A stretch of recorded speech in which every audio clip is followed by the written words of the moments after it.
انت ما عم تلستيري من راسك للخاطر؟ حط حالك محلي، واحد بده ياخذ ضناك منك شو بتعمل؟ لا معتز، ما حدا بكل حاره بيشبهك لحتى يحط حاله محلك.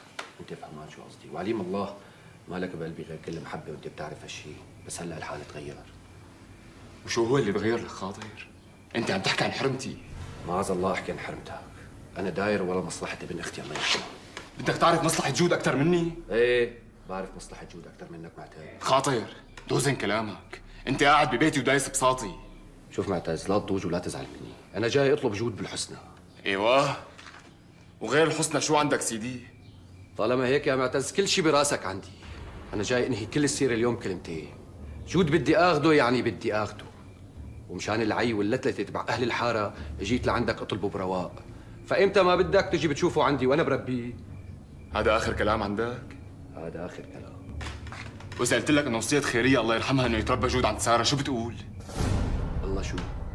هلا صارت خيريه موصي انه ساره تربي جود؟ قسما بالله العلي العظيم وعم بحلف بالله أنا لك خاطر. وليش ما قلت لي هذا الحكي من الاول؟ لك ليش أنت خليت حدا يحكي؟ وامتى وصيتك خيريه؟ قبل ما ترتحم بليلة. الله يرحمها، لا اله الا الله. شوف معتز، وصيه الميت حقه دين.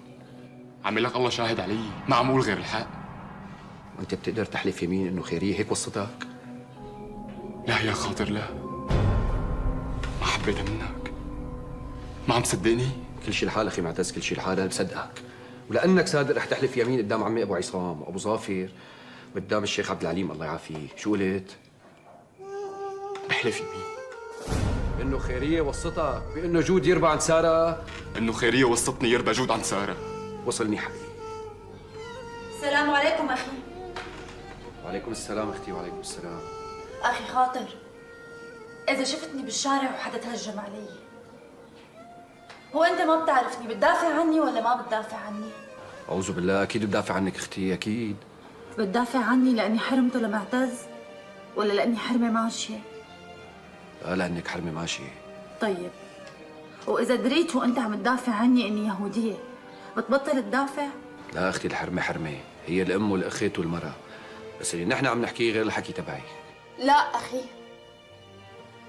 صحيح أنا يهودية، بس أنا بنت الشام وولدانة بالشام. أنا بشو فرقت عنكم؟ كلياتنا بنعبد الله، والله وكيلك يا أخي. الكلام اللي راح أقول لك إياه تسمعه منيح وتاخد فيه. أنا خيرية كانت بعيوني، وجود إذا خليته معي راح أحطه بعيوني وراح يكون قطعة من روحي. الله وكيلك، وراح أربيه على إنه مسلم. خيرية الله يرحمها ما كانت تحكي لك عني؟ بلا اختي بلا، كانت تحكي لي عنك كثير، كانت تجيب سيرتك بكل منيح، يشهد علي ربي. أخي خاطر، أنا أختك، وجود رح يتربى على إنه لا تخاف. خليني اروح اخي معتز. ما رح تروح لتقول كلمتك خاطر. بدك تحلفني اليمين ولا لا؟ لا، ما في داعي تحلف يمين، خلص مشي الحال. تعال.